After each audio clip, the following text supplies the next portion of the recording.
Bismillahirrahmanirrahim. Sekarang larangan meratapi mayat. Kemarin nomor 12 menangisi mayat. Sebenarnya menangisi mayat itu boleh. Sekarang dilarang meratapi mayat. Meratapi itu nangis sambil ada gerakan lidah atau pembicaraan, omongan, nangis disertai dengan omongan, dan nangis disertai dengan gerakan tangan, cakar dan sebagainya.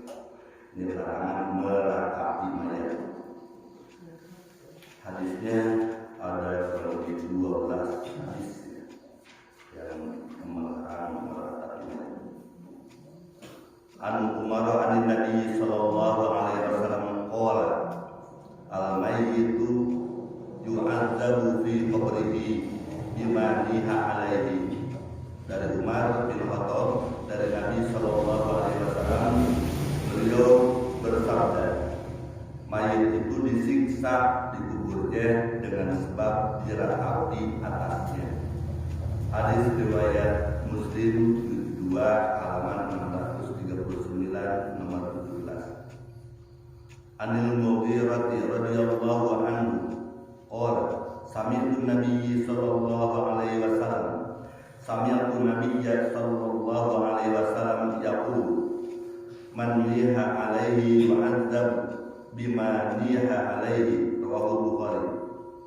Dari Mughirah bin Syu'bah radhiyallahu anhu, ia berkata, saya mendengar Nabi sallallahu alaihi wasallam bersabda, barang siapa yang diratapi atasnya, maka ia disiksa dengan sebab diratapi atasnya. Hadis riwayat Bukhari 2 halaman 81. Anin Nu'man bin Bashir radhiyallahu anhu qala ughmiya ala Abdullah bin Rawahah wa ja'alat uhtuhu amratu tabki wa bala wa kada tu'addidu alaihi faqala hina abaqa ma qulti syai'an illa qilali anta kadzalika falamma mata lam tabki alaihi, rawahu Bukhari. Dari Nu'man bin Bashir radhiyallahu anhu, ia berkata, ketika Abdullah bin Rawahah pingsan, Amrah yaitu saudara perempuannya menangis sambil berteriak-teriak dengan menyebut-nyebutnya, oh pelindungku, oh ini, oh itu. Ia menyebut-nyebut berbagai kebaikannya. Ketika Abdullah bin Rawahah siuman, ia berkata, tidaklah engkau mengatakan sesuatu kecuali dikatakan kepadaku, apakah kamu seperti yang dikatakan itu? Maka setelah Abdullah bin Rawahah meninggal, Amrah tidak menangisinya. Hadis riwayat Bukhari juz 5 halaman 88. An Abi Musa radhiyallahu anhu an Nabi sallallahu alaihi wasallam qala innal mayyita la yu'adzabu bibuka'il hayy idza qalat wa aduda ma wa mani'a wa aduda wa mani'a wa nasira wa kasiba jubidal mayyitu faqalir anasiruha anta akasibuha anta, rawahu Ahmad. Dari Abu Musa radhiyallahu anhu, dari Nabi sallallahu alaihi wasallam, beliau bersabda, sesungguhnya mayit itu disiksa disiksa dengan sebab tangisnya orang yang hidup apabila ia menyebut-nyebutnya. Oh penanggungku, oh penjagaku, oh penolongku, oh tumpuan harapanku. Maka mayit itu ditarik dan ditanya dengan pertanyaan, apakah kamu penolongnya? Apakah kamu tumpuan harapannya? Hadis riwayat Ahmad juz 7 halaman 168 nomor 137. Satu lagi. An Abi Musa al-Ash'ari anna Rasulullah sallallahu alaihi wasallam qala ma min mayyitin yamutu fayaqumu baqihim fayaqulu wa jabalah wa sayyidah aw nahwa dzalika illa wukila bihi malakani yalhajanihi ahakada kunta rawahu Tirmidzi. Dari Abu Musa al-Ash'ari, ia berkata, sesungguhnya Rasulullah SAW bersabda, tidaklah seorang mayit yang meninggal lalu ada orang yang menangisi di antara mereka dengan menyebut-nyebutnya, oh pelindungku, oh penanggungku, atau seperti itu, kecuali dengannya ada dua malaikat yang diserahi untuk memukul dada mayit itu dengan bertanya, apakah seperti itu keadaanmu? Hadis riwayat Tirmidzi juz 2 halaman 236 nomor 1008. Ia berkata ini hadis hasan. Jadi kalau kita menangisi mayat, biasa saja nangis, keluar air mata. Rasul pun seperti itu, sahabat seperti itu menangisi mayat boleh. Tapi kalau menangisi mayat dengan cara meratapi sambil nangis sambil ngomong,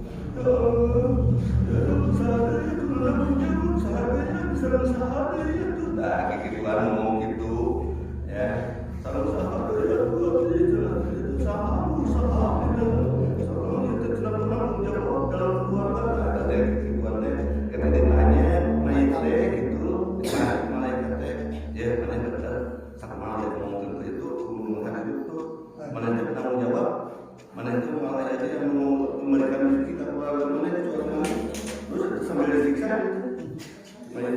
makanya kita itu jangan meratapi mayat. Kalau ada yang nangis, dia menangisi mayat itu silakan dengan bicara harus. Kalau yang ada di rumah, rasanya menjadi kebutuhan. Itu kasihan saja, kasihan mayat. Jadi ceritakan untuk menentukan gitu ya. Jadi tidak boleh meratapi. Umur ibu mau ditinggalkan suaminya, ya Allah bicara sekali aku habis sama dia itu kan pasrah. Tidak boleh tanggung jawab Allah gitu ya. Kita ditanya mana kita benar, mana itu mana yang Allah itu teh pentingnya mana bogatina gitu. Sudah itu menatapi ya. Wallahu a'lam. A'udzu billahi minasy syaithanir rajim. Bismillahirrahmanirrahim. Alhamdulillahi rabbil alamin. Ar-Rahmanir Rahim. Maliki yaumiddin. Iyyaka na'budu wa iyyaka nasta'in. Ihdinas siratal mustaqim. Siratal ladzina an'amta 'alaihim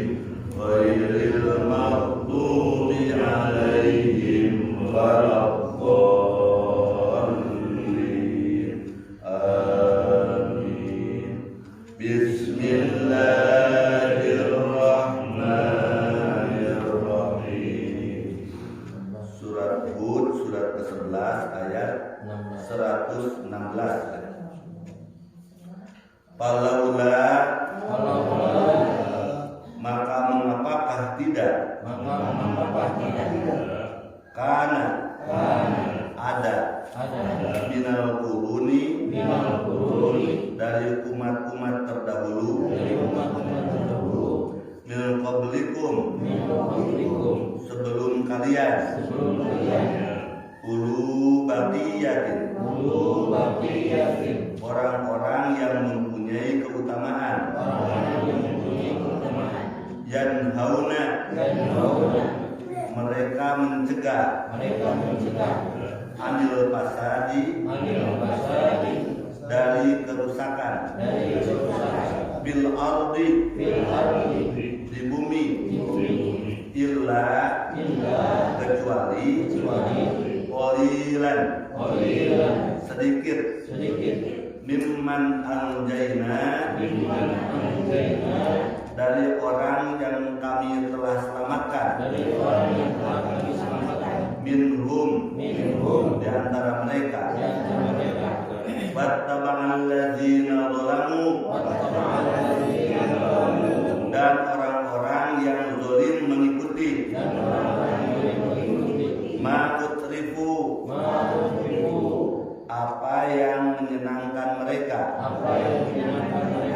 bihi di dalamnya wakanu dan mereka adalah mujrimina orang-orang berbuat dosa wa makana dan tidak adalah Rabbuka Allah Rabbmu liyuhlika dia hendak membinasakan al-qura negeri-negeri bidulmin dengan dolim wa ahluha sedang penduduknya muslihun orang-orang yang berbuat perbaikan.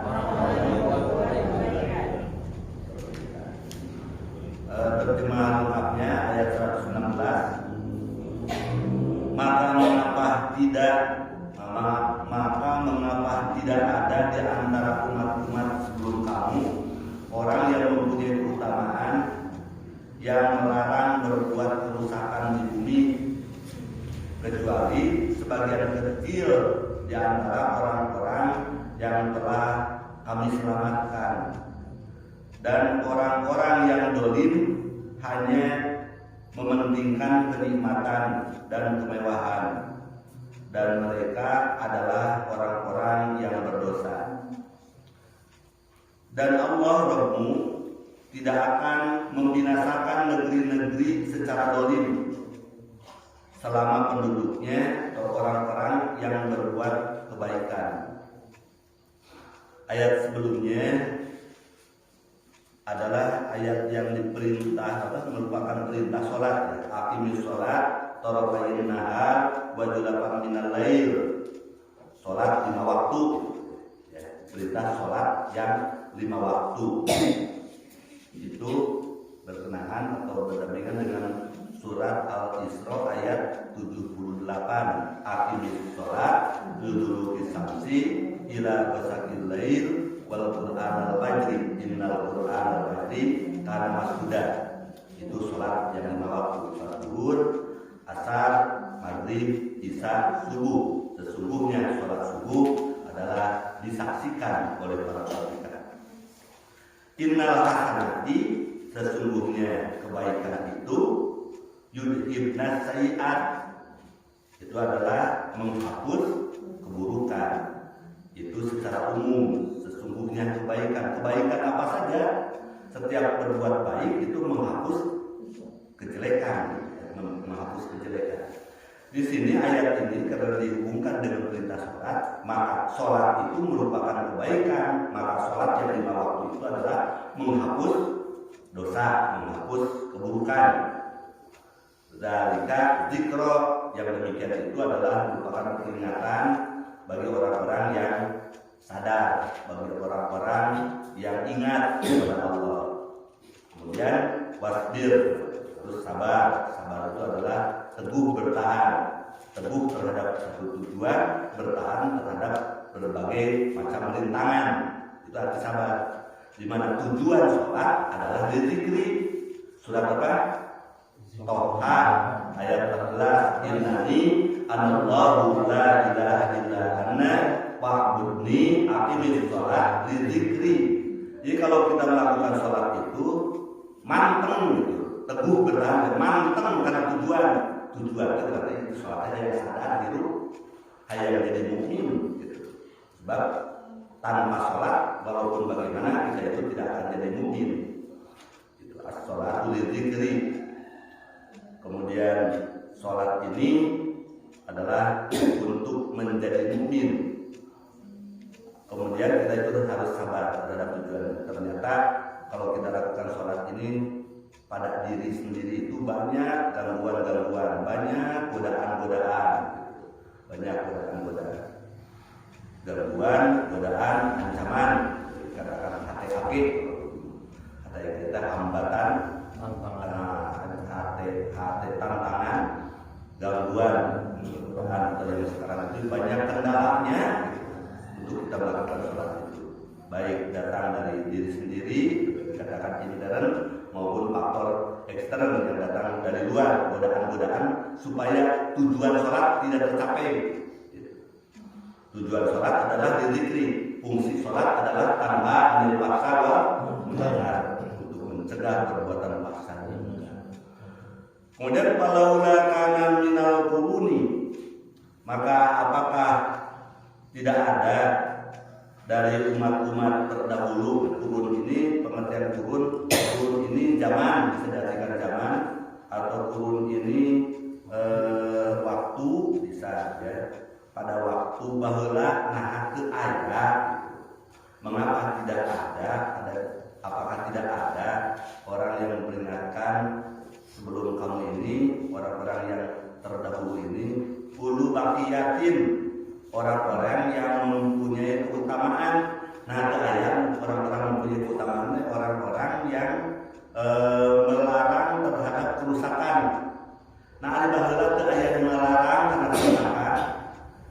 Apakah dulu itu tidak ada orang-orang yang melarang atau yang tanha anil fasad, tanha anil munkar? Apakah tidak ada dulu itu di permukaan bumi ini? Padahal ayat-ayat sebelumnya ini sudah diceritakan dulu zaman Nabi Nuh teh melarang berbuat kerusakan di muka bumi. Datang di Nabi Hud melarang jangan ada permusuhan, jangan ada kerusakan di permukaan bumi ini, beribadah harus kepada Allah. Terus banyak ini ada sebenarnya ilakolillah kecuali sedikit. Siapa yang sedikit itu? Mereka yang diselamatkan oleh Allah. Yang diselamatkan oleh Allah itu adalah sedikit. Dalam ayat-ayat lain dijelaskan qalilan ma tadzakkarun, sedikit orang yang sadar itu sejak dulu juga golongan sedikit. Qalilan ma tu'minun, sedikit orang yang beriman itu. Jadi qalilan begitu istilahnya, qalilan ma tadzakkarun, qalilan ma tu'minun, qalilan ma tashkurun, sedikit orang yang bersyukur itu. Itu kata Allah dalam Al-Qur'an ini. Di sini ditanyakan apakah tidak ada dulu orang yang ngajakkan kebenaran, anu melarang kana kagorengan, anu tanha anil fahsya wal munkar itu, apakah tidak ada? Sebenarnya ada, hanya golongan minoritas, hanya golongan sedikit gitu. Anu ngajak kana bener teh. Contohnya Ali berbicara berdoa itu, ya Allah, Allahumma ja'alna qalilan, ya Allah jadikan saya ini golongan yang sedikit. Nah, maksudnya yang masuk karena golongan apa tuh? Tashkurun, tadakkarun, tu'minun. Ya hayang karena golongan itu teh. Gitu. Itu contoh doa Sayyidina Ali ya, Ali radhiyallahu anhu. Kemudian sedikit orang yang sadar, kemudian kebanyakan itu wattaba'al ladina zalamu, mereka itu banyak itu mengikuti orang-orang yang dolim, orang-orang yang dolim, ma'utrifu, apa yang menyenangkan mereka, orang-orang yang dolim itu yang diikutinya apa saja perasaan mereka yang menjadi senang. Itulah masalah yang mengikuti masalah keduniaan. Orang-orang yang dolim itu yang dalam pikirannya itu yang penting senang sesaat gitu. Ya, kesenangan sesaat. Waktu hidup di dunia senang, bahagia, itu yang menghiasi mereka itu adalah keduniaan. Mereka itu hanya mengikuti keduniaan. Pihi di dalamnya di dunia ini wakanu mujrimin, mereka itu berbuat dosa. Jadi kalau kita hanya dalam pikiran kita itu dunia aja, itu dosa mujrimun. Jadi dalam pikiran kita itu seharusnya akhirat ya, tujuan kita itu akhirat. Adapun dunia hanya sekilas, hanya sementara, hanya jangan dilupakan gitu. Ya, jangan dilupakan urusan dunia. Yang menjadi tujuan adalah akhirat. Kalau tujuan akhirat, dunia ini kebagian gitu. Bakal kebagian. Tapi dunia dijadikan tujuan, sama sekali tidak akan ada akhiratnya gitu. Tidak akan kebagian masalah urusan akhirat, tidak akan kebagian surga, tidak akan kebagian kenikmatan dan sebagainya. Kalau yang jadi tujuan dunia, tujuan di dunia itu mereka itu ya ingin gembira aja, kumaha kesenangan hatinya. Ya, padahal itu hanya mataun qalilun, jadi nikmat secewil kenikmatan gitu loh. Secewil kestabilan dalam hidup. Padahal yang jadi tujuan itu akhirat. Kalau dalam kata-kata mutiara mah, barang siapa yang menanam padi pasti rumput ikut tumbuh. Kalau kita menanam rumput mustahil padi ikut tumbuh. Jadi dalam akhirat mah pasti dunia oke kebagian, namun tujuan dengan dunia mual ayat akhirat saeutik oke yang ada itu dosa aja gitu ya. Barang siapa yang membeli domba pasti dengan tambangnya. Siapa yang membeli tambang tidak akan ada dombanya. Barang siapa yang membeli tahu atau sedang sok aya cengikan, sok beli cengik taraf pengetahuan. Beli motor dapat helm gitu. Asal ayat 20 teh, barang siapa mengurangi keuntungan di akhirat akan kami tambahkan keuntungan itu baginya, dan barang siapa mengurangi keuntungan di dunia kami berikan kepada sebagian darinya keuntungan dunia, tapi tidak akan mendapatkan bagian di akhirat. Surah 42. Barang siapa yang tujuannya mantan itu harasa tajid lagu tidak harsihi paman kana yuridu harasa dunya nu'tihi minha wa ma lahu min fil akhirati min nasib. Jadi barang siapa yang tujuannya akhirat, maka kebagian kehidupan dunia dalam tujuan dan akhirat dunia, maka akhirat tidak akan kebagian. Itulah. Jadi kita itu coba dirubah tujuan hidup kita ini. Nah, untuk merubah tujuan ini tetap ada tantangannya. Kemudian wa makana rabbuka dan Allah Rabbmu tidak akan membinasakan suatu negeri, bidulmin dengan satu kedoliman, binasakeun wa ahluha muslihun, padahal penduduknya itu adalah orang-orang yang soleh, orang-orang yang berbuat baik. Jadi kalau penduduk negeri ini berbuat baik, ya ini Allah tidak akan menghukuminya atau tidak akan menyiksanya, tidak akan mengeluarkan adab. Ya Allah itu akan mengadab itu kepada suatu negeri yang penduduknya itu tidak ada keimanan. Pada surat yang 79 79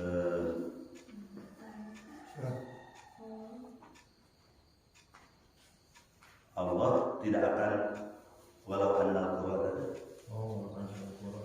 amanu wattaqau lafatahna alaihim barakatin minas samai al-arab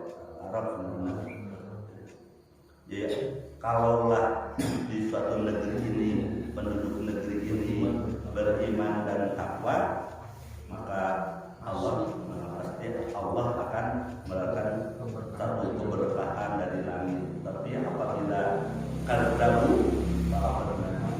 apabila mereka itu memutar balik ajaran, mendustakan ajaran, Allah akan turunkan azab. Jadi sini wamakan atau bukan di kalau qura bidulmin. Allah tidak akan mengeluarkan adab kepada suatu negeri kalau penduduknya itu muslimun itu berbuat kebaikan, ada perbaikan dalam kehidupan.